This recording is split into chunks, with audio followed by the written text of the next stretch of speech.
The integration of a new team member into your company, coming up now.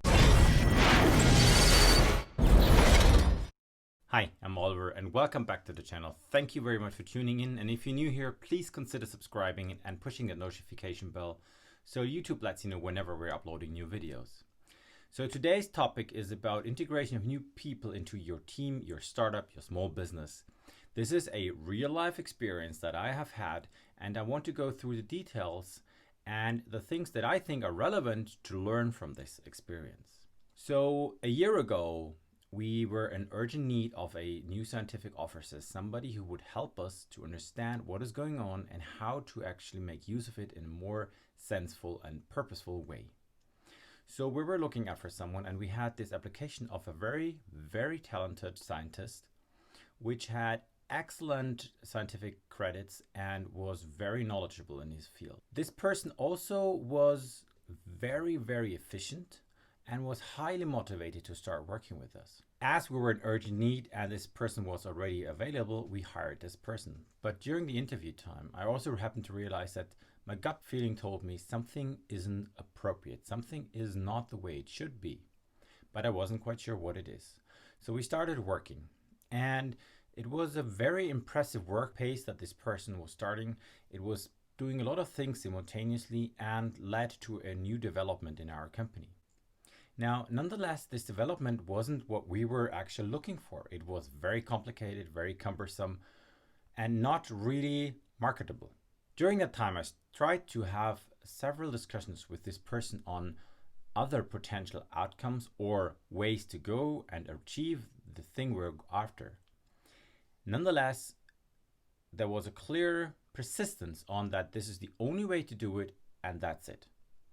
Now, if you're in a startup or in a small business, you always know that there is never just one single road that you should go down. And you should always come up with an interaction and in a way that, helps the overall purpose of a company rather than just your personal interest. A little later, we figured out that it became even worse, because suddenly things like what is my position in the hierarchy compared to the other person were important. Then there were different communications running to different persons, even though they were concerning the same topic. Let's say, for instance, shipping. Things that many people need to organize together and make sure everything works safe.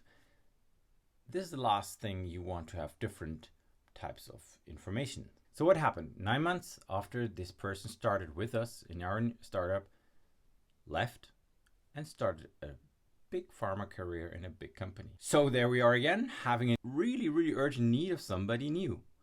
So we had a new job offering, the same position, and had a lot of new applicants. And one person was specifically interesting to us. Had the same sex, a little bit younger, but still roughly the same age. Nonetheless, very, very impressive scientific credentials, had the topics that we required the scientists to have. But the interpersonal interaction, the how do you talk to someone, was so different and positive that both of us who did the interview liked it immediately. Now, that was a positive gut feeling. What happened now? Now, this person, of course, started with us in a very efficient manner as well, was very highly scientific and precise on what to do and what to do next and what are the important things to look after. And turned out, within 6 months, this person turned the old, I'll call it protocol, not 90 degrees, but 180 degrees, and shortened it from 3 days to 1 day. Now, suddenly we're back on track and everything works fine. Now we're having discussions on how to optimize even further and what are the impact of different sub-fragments of the protocol to boost the speed of the protocol and our working load that we're looking at in the future. Now, what does this tell you about how a person should be and behave? First of all, my lesson learned was listen to your gut feeling, because actually, if it's wrong, if you cannot interact on a personal level with someone, the company will fail, and that is the worst thing to happen. Secondly, if you have a positive atmosphere, if you have people that interact like we do now on more than just business things. We are talking about personal, private things, about what we like, what we dislike.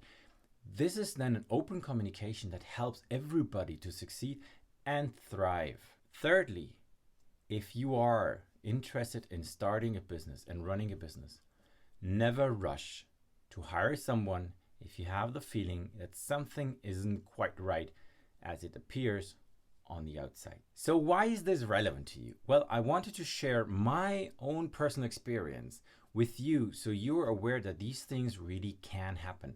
I know that there are many books and many stories out there about how important the setup of a team, etc. is. But if you haven't experienced yourself, sometimes things seem to be like, yeah, it won't happen to me. Reality is it will happen, and it can happen. And what you have to do is you have to act fast. We were now lucky that the person left by itself, but would have had to change the situation very drastically, very fast. Otherwise, the company would be at risk. Take this message home, think about it, and leave a comment if you get questions or have some similar experience. I would love to hear from it. Thank you very much, and see you next time.